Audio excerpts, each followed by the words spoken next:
The logical question we all have is, do we even need government and why? The fear in opposition to this is the desire to maintain personal choice and convenience, without obligation. However, I will argue throughout this letter that a degree of obligation is required in order to ensure individual independence and freedom. It's not that we mind helping others or contributing to a system to begin with, it's whether it's convenient or beneficial to us. One comes to the logical conclusion that there is no need for government because they are capable of being their own master. But how capable are you?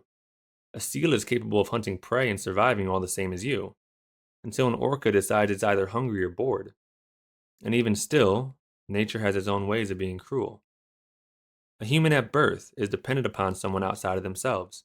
Eventually, we gain what we call independence today: our own home, a family, a car, a career, and if some are lucky, happiness.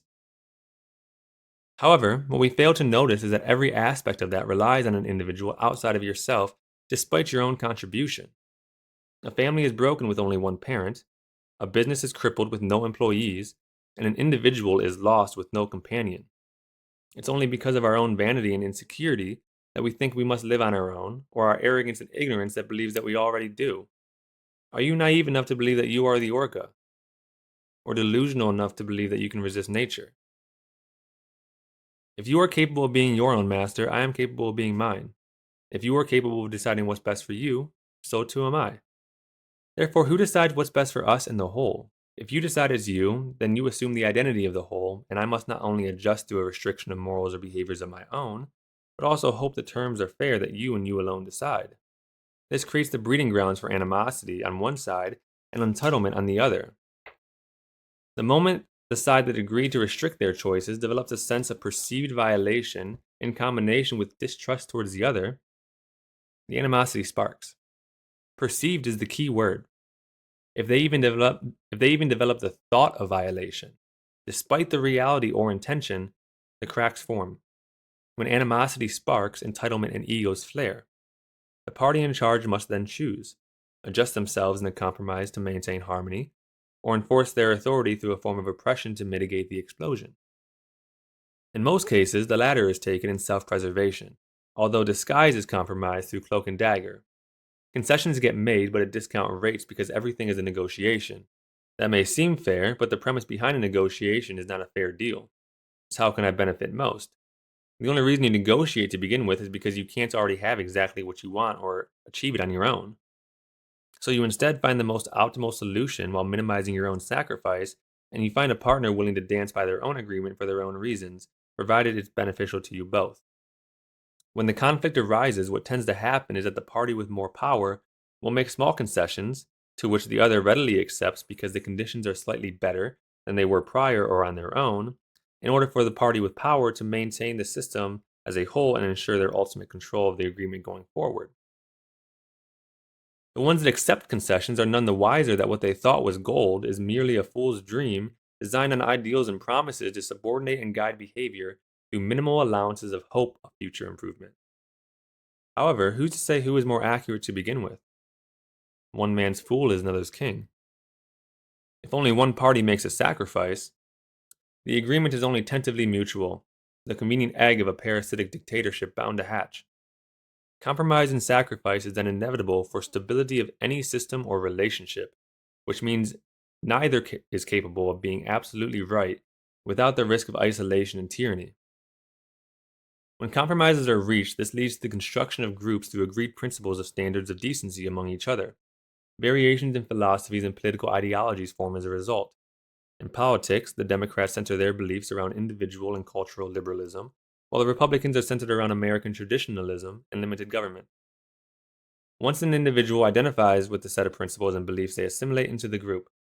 And more so the case with religion, once you identify with a group, it implies an acceptance of certain behaviors, ideas, and restrictions. In politics, it usually entails voting primarily for one side, despite the individual political beliefs about a candidate. We ascribe ourselves to groups because we long to be a part of something bigger than us. We want to belong to something that provides our life meaning. We also understand innately that groups provide more security. Even sheep know this. This naturally gives rise to necessity for government in some form because of the gradual evolution of groups based on principles through various identities increasing in size over time. One group may need no government because, with the case of religion, You have rules and principles to follow already. And another group just wants to be left alone to live by the standards of nature. We can always agree to remain separate, but inevitably one of us is going to be compelled by greed or desperation. If one group thrives, it progressively leads to the expansion and exploitation against smaller groups for resource competition or security. They naturally expand and incorporate or knowingly exploit and dominate. If a group is then exploited, they either agree because the secured benefits outweigh the slavery, or revolt to preserve what independence they have left. Either way, the motivation is the same: preservation of perceived independence, even if rights are restricted or abolished. Motivations are simply perceptions, and perceptions can be altered or manipulated for various purposes through differing means.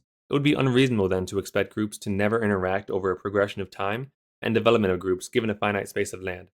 That would imply that the inclination there should be no government at all is based within the pretense of individuality and arrogance in one's own abilities based on personal experience and preference to one's group, while disregarding, either willfully or negligently, the obvious deficiencies of their own foresight.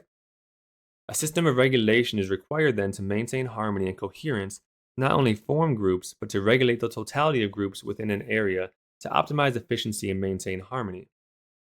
The concern then turns towards the risk of total government control.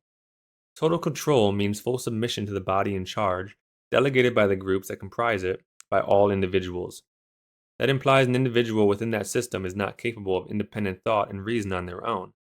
That or it is not wanted. Yet that same reason formed the groups to begin with to determine and establish government. Humans may be indecisive, intolerable, and at times, frankly, unaware. But we are not incapable. When given opportunity and the means to achieve it, human nature has shown to be incredibly resistant and adaptable in the face of adversity. The determining factor is often whether one can perceive hope in the midst of chaos. A simple drop of hope has the potential to cause a flood of change. When the people are viewed as animals, they are treated that way. The people are kept weak and herded so the government can secure strength and longevity according to state interests, which is becoming their own group rather than being a group that represents the rest. The result ends in the same, with a parasitic aristocracy or dictatorship at the expense of the people. Just because you call it democracy through the illusion of choice doesn't make it so. As mentioned, perception is easily manipulated based on exposure, reception, and adoption, and makes all untrustworthy to a degree, actively or passively.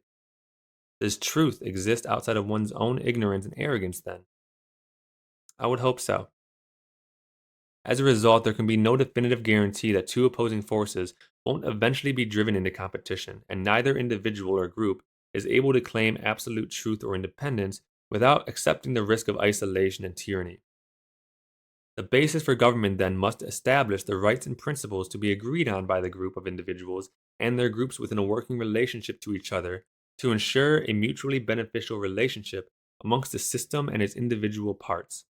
This must be accomplished while mitigating risk of parasitic behavior and manipulation. Government is the blueprint we agree on to build a ship and sail the seas of life, liberty, and adventure together.